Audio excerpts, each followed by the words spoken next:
Seanca plenare e kësaj të hënën në kuvent nisi me tone të ashpra dhe akuza të ndërsjellta mes opozitës dhe mazhorancës, duke kthyer sadhen e parlamentit në një arenë përplasjesh politike. Shkak për tensionet u bën deklaratat e kryetarit të Partisë Demokratike Sali Berisha, i cili akuzoi socialistët se po sulmojnë institucionet e drejtësisë për të mbrojtur sipas tij zëvendës kryeministre Belida Balluku nga hetimet e prokurisë së posaçme.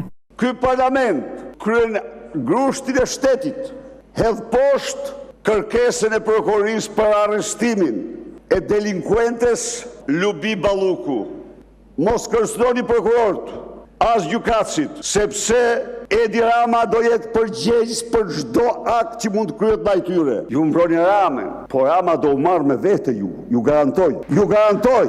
Kaq. Përgjigja nga ana e mazhorancës erdhi përmes kreut të grupit parlamentar socialist Auland Balla, i cili aktheu akuzat liderit demokrat duke kujtuar se vetë ndodhet në hetim nga SPAK dhe është padhur non grata nga Shtetet e Bashkuara të Amerikës. Zotri, kur ti drejtohesh te kraut këte, duhet ta lash mirë gojën.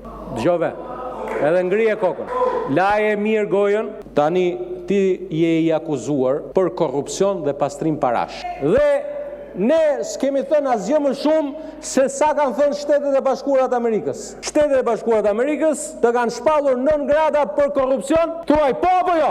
Dhe tani të vish këtu dhe të bësh të ndershëm, të flasësh në emër të drejtësisë dhe madje të bëhesh ti emisari për të sjellë haberet e drejtësisë, ti që 1-2 herë në muaj shkon para drejtësisë dhe i merr me libër shtëpie të gjithë ata që të kanë ngritur ty akuzën. Në debatin e ndezur nuk munguan as ironitë dhe replikat ndaj deputetes dhe demokrate Josefina Topadhi, e cila u përfshi në përplasje mes palëve. Ti Josefin, të lutem, mos u bëj sikur dhem shpirti për Saliun, se në 2021 kemi bashkëpunuar bashkë kundër Saliut, sa për korrektesë, që të lutem, këtë pjesën ma kurse pak.